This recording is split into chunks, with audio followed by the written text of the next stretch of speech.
Arsenal, Arsenal won again.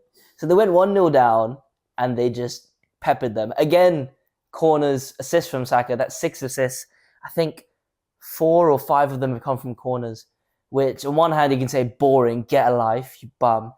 On the other hand, that set piece coach is doing them wonders. Yeah. The amount of goals they get from set pieces. It's like the Delap throw-in type of thing. Like when that just became a thing for Stoke. It was Stoke, right? Yeah, Stoke, yeah. Yeah. So, I mean, if they're scoring from set pieces, fair enough. Like, I don't see a fucking problem. Best in the league at them. Someone needs to find out how to stop them. Yeah, Saka's having a very good season so far. Havertz also having a good start. Right, yeah. Shit. They're going to win the league, man, and there's nothing we can do about it. There's nothing we can do. They're finally going to do it. They're finally going to go over the line and do it. Not even 10 games in. No, but it just... Do you remember when you said that, no, they were going to fall off? Yeah. Like in their first season when they were challenging City, and they did fall off. Yeah. You don't think they're going to fall off again this season? Firstly, we don't know what's going to happen with the City hearing.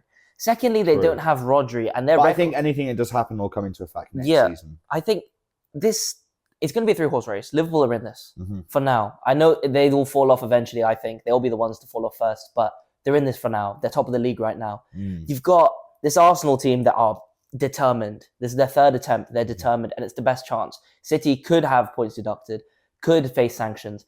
They're without their best player, most important player. You've got Liverpool who don't have depth. This is their chance. Yeah. They have to take it. If they don't take it right now, Arteta should go. We've said it before. Yeah. We've said it before. If you don't win the league this year, or at least a trophy, you have to go.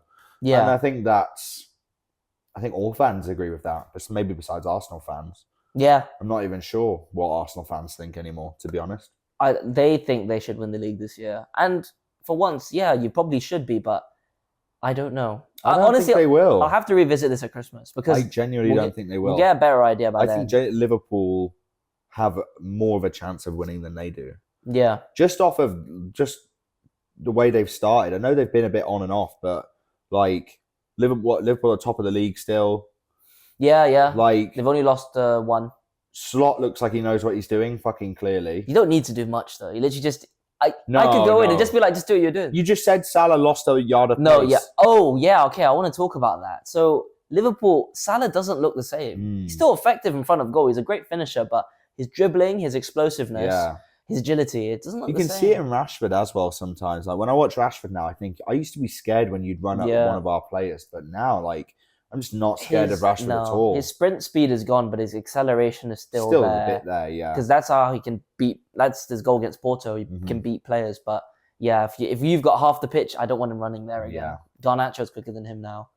Jesus. Yeah. But yeah, no. Salah falling off, I think, will be one of the reasons why Liverpool won't maintain the title run. Because if Jota's good, Diaz is good, but when it comes to this kind of... Salah won the league with them. Yeah. And the Champions League. He's been part of this team for years. It's probably his last season or two. And I just don't think he's got it anymore. Damn. Liverpool are good, though. They're good. Like, Van Dijk still looks solid. And, Gravenberch looks all right, but wheels will fall off. Arsenal look more solid to me. Even though they aren't as good defensively this year as they were last year.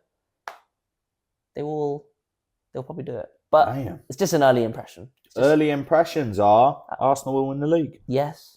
That's what I think will happen. I don't think so. You think Liverpool win the league? Yeah. Well, I think City will win the league. Okay. Interesting. I think Pep will find a solution, though. That's the thing. But he always does. But it's inevitable. But it's one of those where, because it's a 3-horse race, if you take a month off of shit results while you're figuring things out, it could cost you. They haven't yet. No, they haven't. So, they haven't. And Haaland's been firing, obviously. True. And he's got 2 weeks now to lock himself in a room. Lock himself in a room and figure out what to do without Rodri. International break. Even then, just like game congestion. Just like nice little break for him. He'll probably be playing for Norway, no? Oh, Haaland. Yeah. So not even really a break. Nah. Pep will be the one that will have to take this break and come up with all his tactics with his assistants and stuff. But yeah, man. The Saturday games. So there were 5? Yes. 5 games on the Saturday that weren't televised? 5. This is crazy. So there's one game, obviously, for people on England. On Saturday, there's an early kickoff, which is televised.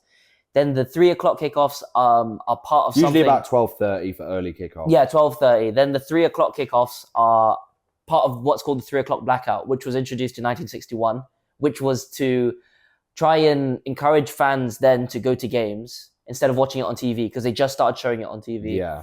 So still to this day, 63 years later, they're still doing it. And then after that, later games, the 5:30 game will be televised, and if there's an 8 o'clock, that will be televised. So this Saturday, there were 5 at 3 o'clock, 1 early, 1 late.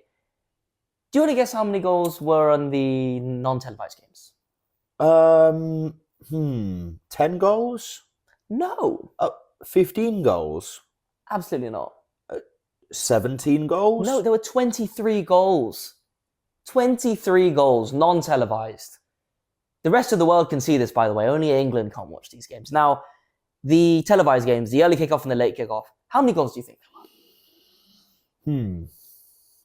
5 goals? No. 4 goals? 1 goal. 1.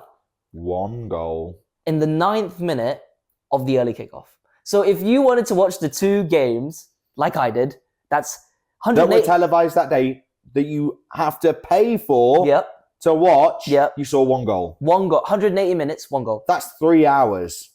1 goal. That's fucking insane. And 23? Yeah. 23 goals in the 3 p.m. kickoffs. One game was a 5-3. I'm going to illegally stream. So obvious. This is... I don't know. That was a joke. I don't know. Yeah, please don't cut. I have a TV license. Yes, me too. Okay, me promise. too. My name is your mum. Oh, your mum. Yeah, I don't know what the Premier League's stance is on it. I know that like a lot of the old heads and like the old people in charge will want to withhold it. But for me, if you look at the 5:30 kickoff and the 12:30 kickoff, the argument of fans won't show up if it's on TV. Look at the stadiums; they're full. Yeah. No one's gonna stop showing up because it's at 3 o'clock. I understand it for the lower leagues. I fully understand it for the lower leagues.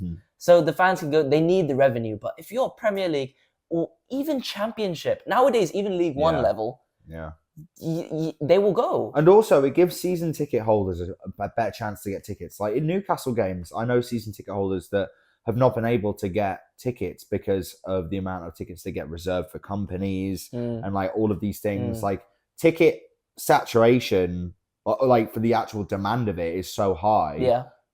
Do you really think that showing those 3 p.m. games would take away from that? Like, not really. No, like St. James's Park's still going to sell out every weekend. Like Old Trafford's still probably going to sell out every weekend, even if it is leaking all over the fans. Oh, leaking on me? Oh. Yeah. Not for the first time? Oh. Yeah. I mean, I think you got to lift that, man. Like, there's so much content there. And some people will see it as a money grab. But for me, as a fan, I want to see all the games. Yeah. There's a lot of... Because we grew up in Dubai. We watch the 3 p.m. kickoffs all the time. And they give you updates from all the games. And you can just watch it all. Like, they stream all 380 in the rest of the world. Yeah. And here, they only stream, like, 200, and they're like, oh, it's the most we've ever streamed. That's almost half the games that you're not watching. It's ridiculous. As a fan, like, I don't know. That's my opinion on it. Maybe it's because I didn't grow up here, but yeah, start showing the games, man. Come on. Even then, like, you could still pay. Like, if they were really money hungry and they were like, like they could even charge a fee to have 3 p.m. kickoffs on Sky. I'd probably pay it. Yeah. To be honest, I'd probably pay it. Yeah. Like, even if it was like £100 extra on my bill. Yeah. For the fucking year or whatever. Yeah, for the year. Yeah, I'd do that. I don't fucking care. Yeah, I'll take that. To be able to watch unlimited, like whatever game I want, I will pay a lot of money for that, and that's not being utilized at all. Yeah, exactly. You have to go for Now TV and stuff like that. Yeah, I've never heard people go, oh, I want to go and watch the United game. Oh, it's on TV. Okay, I'm going to give my ticket away. No one does that. So stupid. No one does that. You go. I don't care if it's on TV or not. Like, you go if you want to go. Yeah. But yeah, I mean, I don't think they're going to lift it, sadly. And some people will protest if that happens. They will all be 70. Yeah, probably. Boo.